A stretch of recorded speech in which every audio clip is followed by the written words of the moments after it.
Hi there, I'm Ellen and I'm Psychologies Eco Living Editor, and today is World Oceans Day, so I'm going to be going live all day with a series of brilliant experts who are going to be talking to me about what we can do to protect the planet and the oceans. The theme of World Ocean Day is to protect our home, so I'm going to be speaking to authors, experts and campaigners in the field. So my first person has just requested to join, and she's the founder of 1 Million Women, and her book is also out this week. Now, hopefully. The title of her book is Every Woman's Guide to Saving the Planet, and it's out in the UK this week. Hello. Hi, Ellen. How are you? Hi, I'm good, thank you. How are you? I'm really good, thank you. It's lovely to chat to you. Sydney, and it's late at night. It's not late at night, it's 6 p.m. in Sydney. 6 p.m. It's 9 a.m. here, so we're just getting started with everything. So I thought to start, it'd be great if you could tell everyone a bit more about 1 Million Women, how you started it and what's its aims. Yes, thank you. Thank you for having me. And so 1 Million Women, a movement of women and girls of all ages from across the planet. We are now 965,000, so we're just short of that million.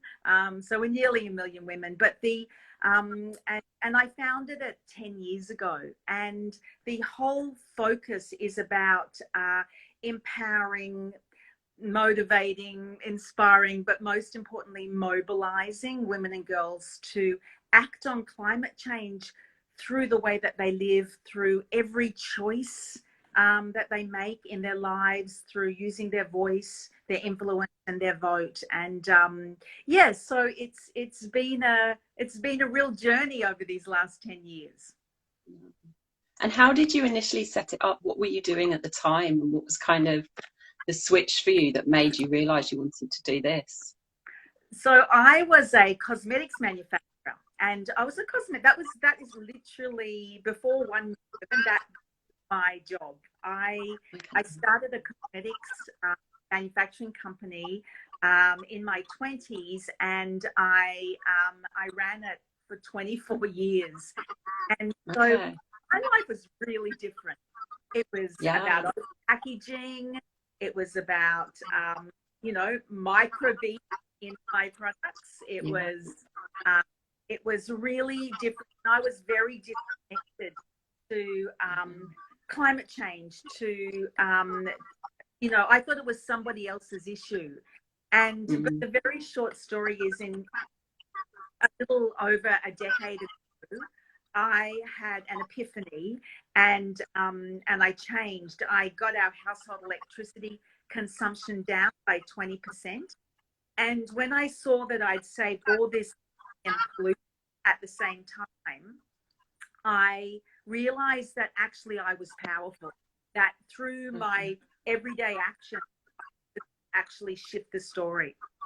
And so I decided to get my head out of the tank and not have it buried in there. And I did all my research. And I started 1 Million Women because when I was doing my research, I saw that there was a lot of groups out there that was catering to everybody, but nothing for me and what I had just done. I just got my electricity consumption down, and then I went on and got our food waste, household waste down, and I stopped consuming, and I wanted to share that story with other women. And because I couldn't see much out there that I could be part of, at the time I decided I'll just fill the gap. And so that was really, and with a whole lot of incredible women by my side, and men as well, that was really how I started 1 Million Women. It was to be able to share my story and inspire other women to get involved with climate. And your book is out this week. Can you tell people a bit more about that? What can people learn from that and your story within it? Yeah, thank you. So my book is Every Woman's Guide to Saving the Planet. And I'm really excited because, yes, it's out in the UK this week.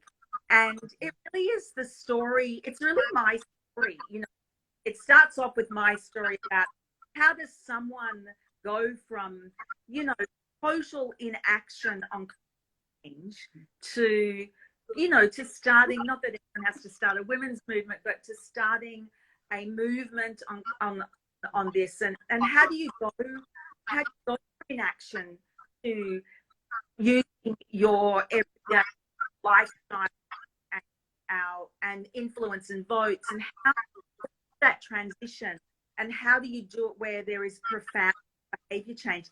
So I guess it's really my story, but it's also with, you know, all the toolkits about, well, how do we have change, and how do you have, you know, energy savings, and what about food waste and its contribution, and the economic power of women, and where we bank. And so it's really a tool.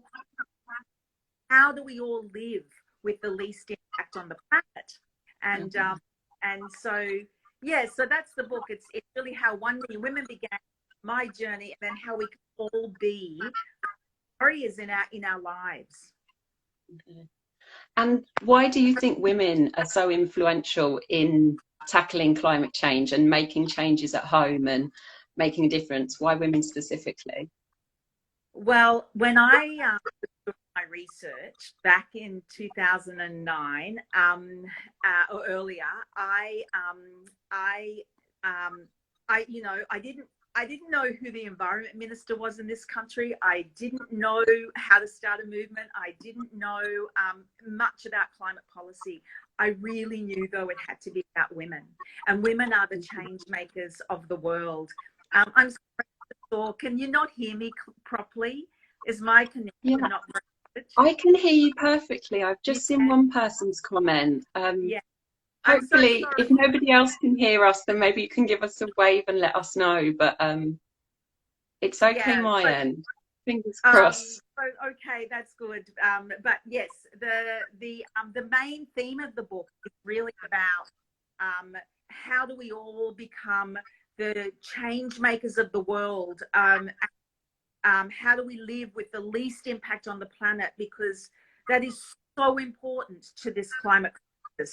But going back to why women, so, you know, when I was doing my research, I found that in, you know, affluent society that, that, you know, well, in that women make, depending on where you are, between 75 and 85% of the consumer decisions that affect a household's carbon footprint. I mean, things will have changed by now, but when I was writing the book and researching, I found out that women contribute 29.6 trillion of the world's wealth, and that's upwards. So we are powerful influences in the world. But I also found out that women and children of the developed countries around the world are the most vulnerable to climate change.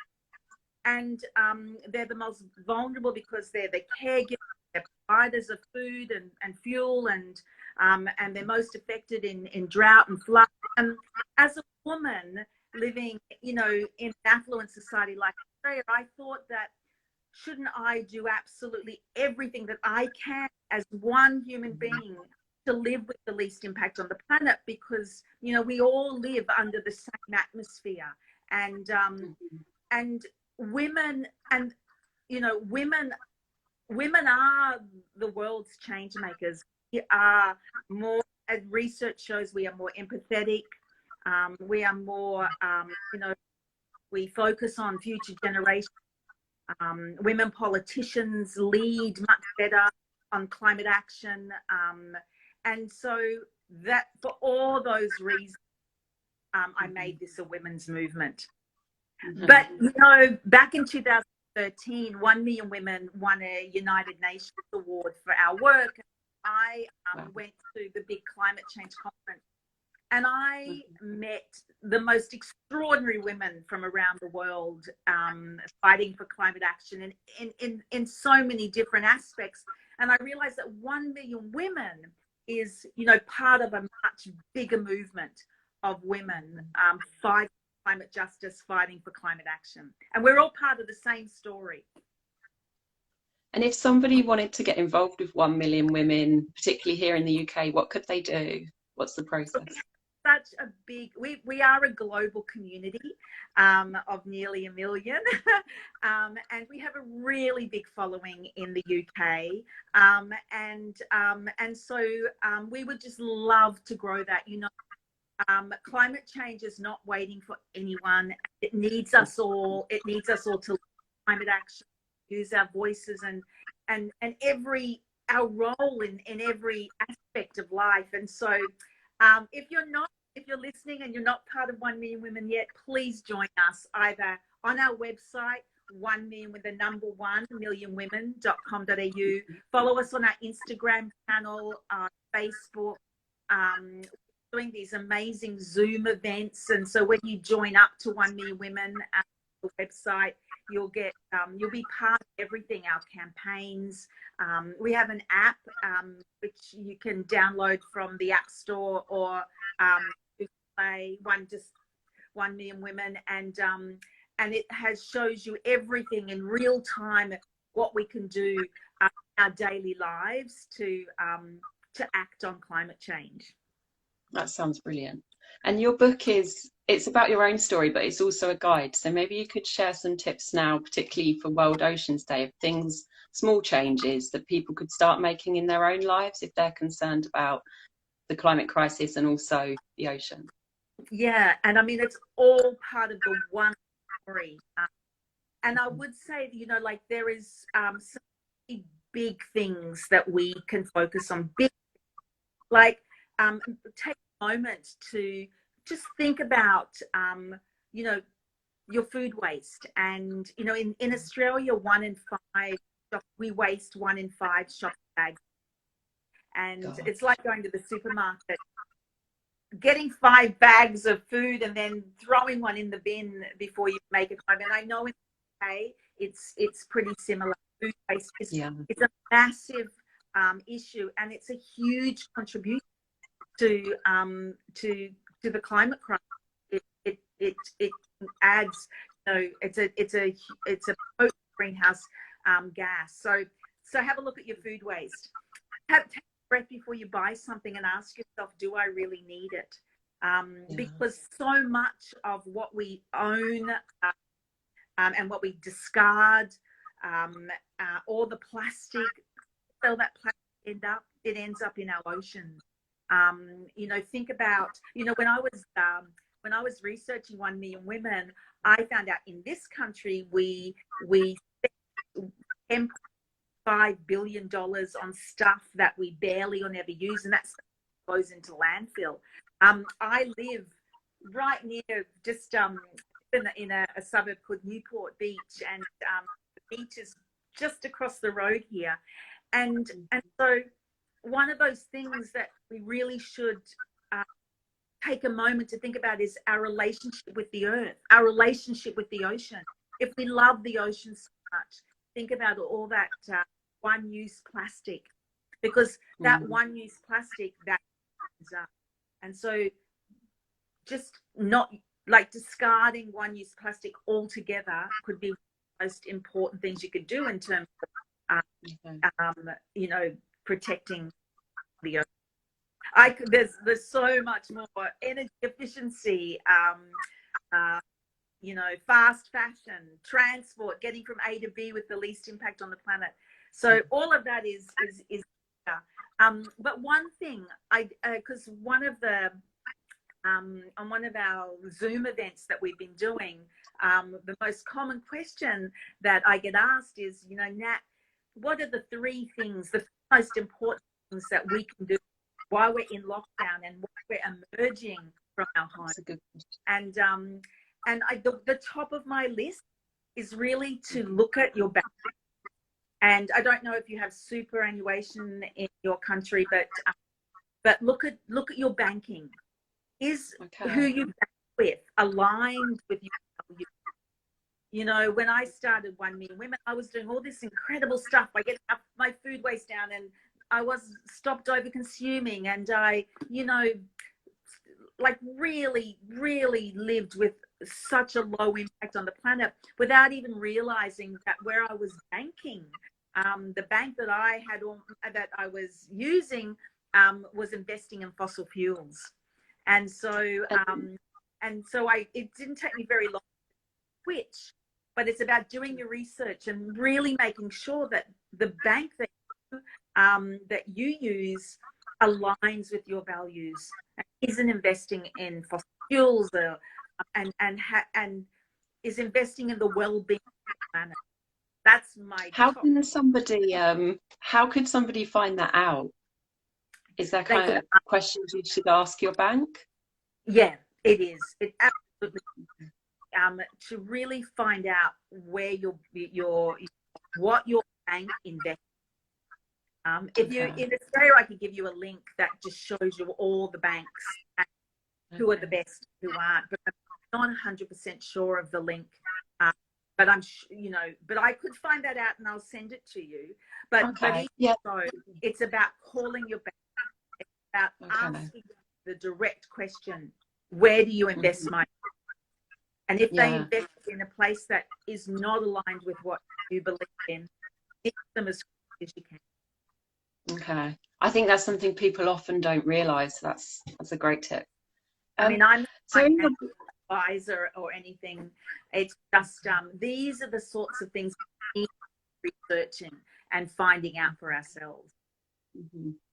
I think sometimes things like this can feel a bit overwhelming, and sometimes people see it as negative, the debates. But actually, you say in your book that joy is a really important factor in creating change. Maybe you can explain for everyone why that is. I think that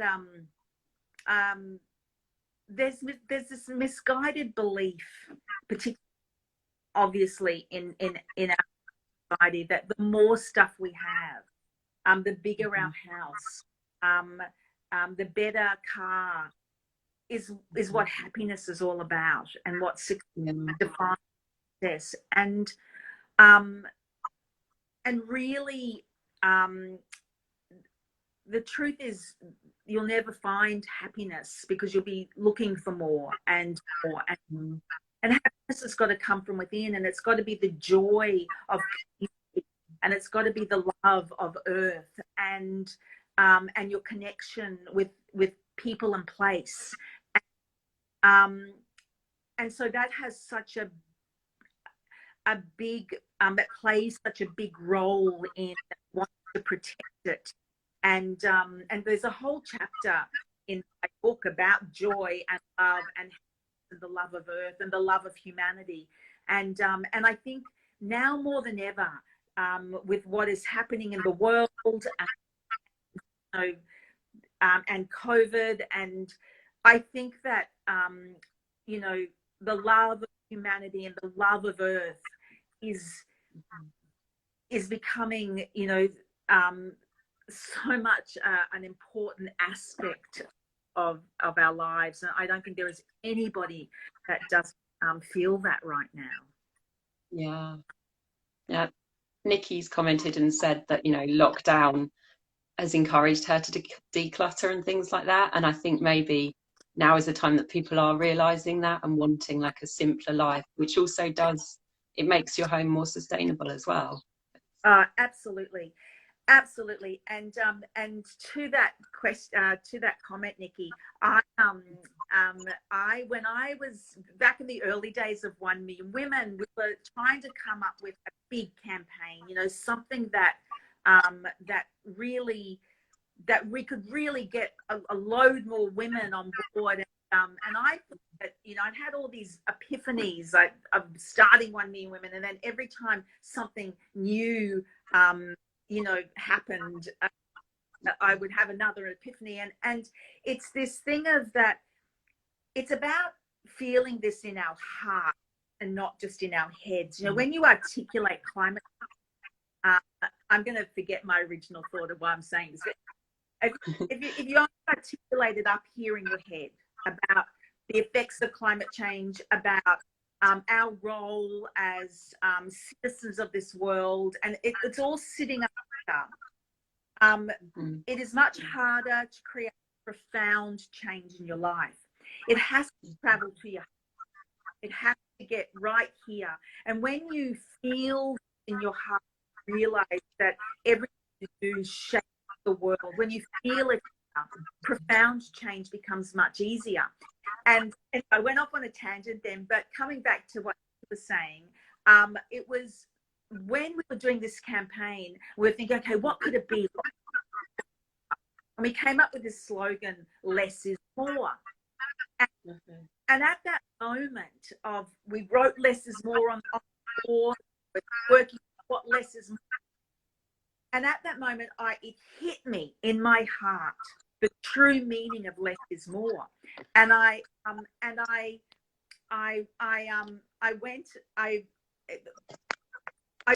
it was this, I can't explain it. It's this feeling of freedom that that life less is more is just, it's so much freer than worrying about all the stuff. And so I just wanted to mention that with the whole decluttering, because it is this beautiful free approach that less is more. Anyway, when I went home after that meeting and couldn't wait to get this campaign up for women, I Googled less is more. And of course I didn't come up with less is more. It was like there was already billions of things out there that had less is more in it. So we didn't do that campaign quite as it was, but it was another epiphany about that true meaning of less is more. Yeah, it's so true, definitely. And coming from your heart as well. I think it's definitely an empathetic thing. And once you connect with it, and it becomes part of your lifestyle and something you really care about. And I think we've got a few people commenting and agreeing, so it shows it's, yeah. And look, I promise you, I am not some long-term green rock. I'm honestly not. I only got the point on this about, a little over a decade ago. And up until then, I thought that I was the, earth mother, passionate about life. And I never realized how disconnected I was to the earth. I never realized that you need a reciprocal relationship. I thought I love the earth and the earth loved me, because I was this, I used to go to the beach every weekend. I used to lie in the sun and swim in the ocean. And I used to love walking through rainforest and feel the mulch between my toes and the beautiful smell in the air. But I was just taking all of that and not back at all. And it has to be, you have to give back. You have to give back. And once you understand that we are all connected on this earth, and we're connected with the earth, then changing how you live and influencing others to do the same becomes a much easier decision. Yeah. How do you think attitudes have changed, not just for yourself, but in the wider society since 10 years ago when you first started? It was, look, there's a huge shift. When I started 10 years ago, we were still teaching people what climate was all about, and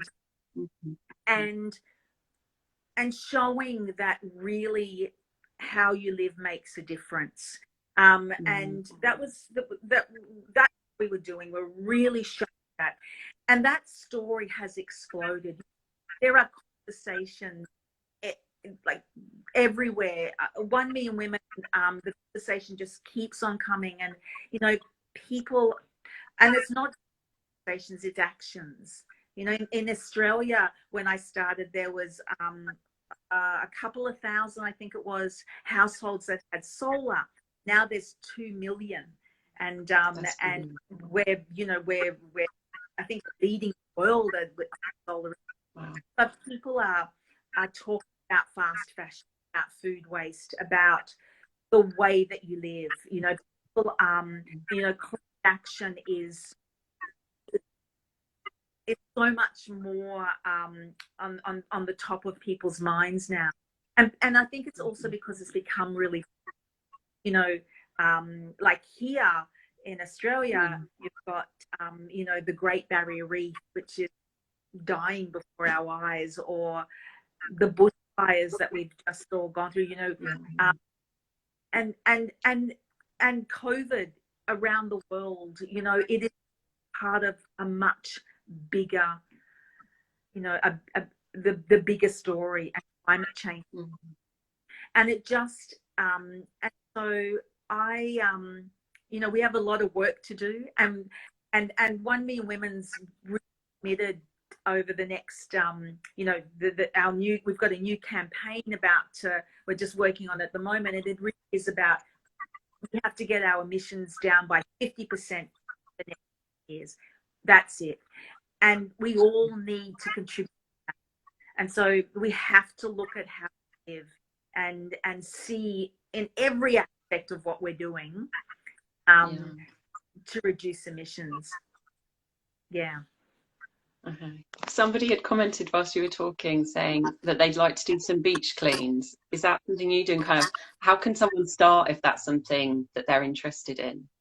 Just get out there and start.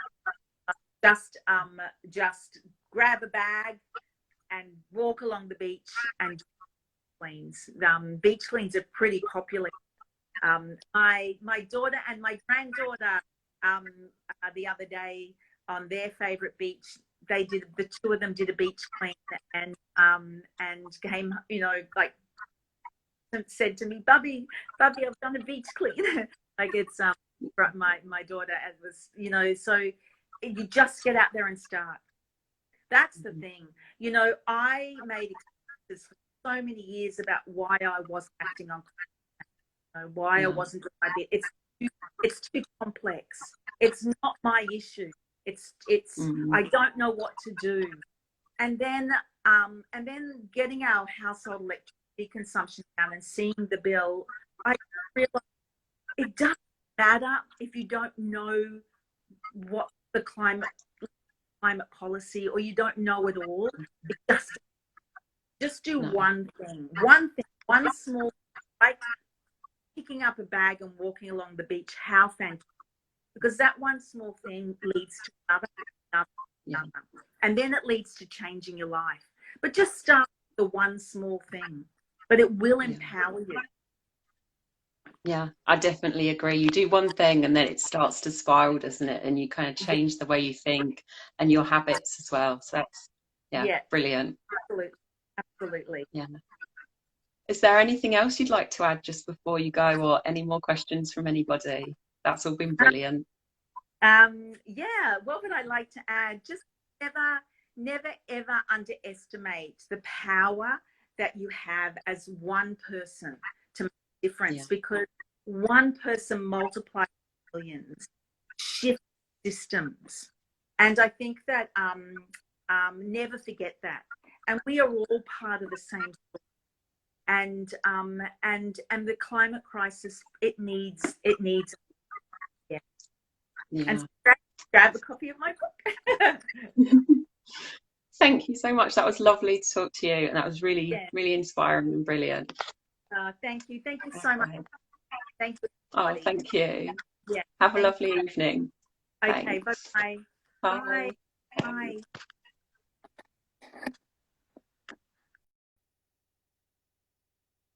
Hi everybody, just to say thank you for watching, and we're going to be having videos like this throughout the day. So we've got another one at 1 p.m, 4 p.m. and 6 p.m, and again on Thursday, and this is for World Oceans Day, and the schedule is in the Psychologies Instagram feed now. So thank you. Bye.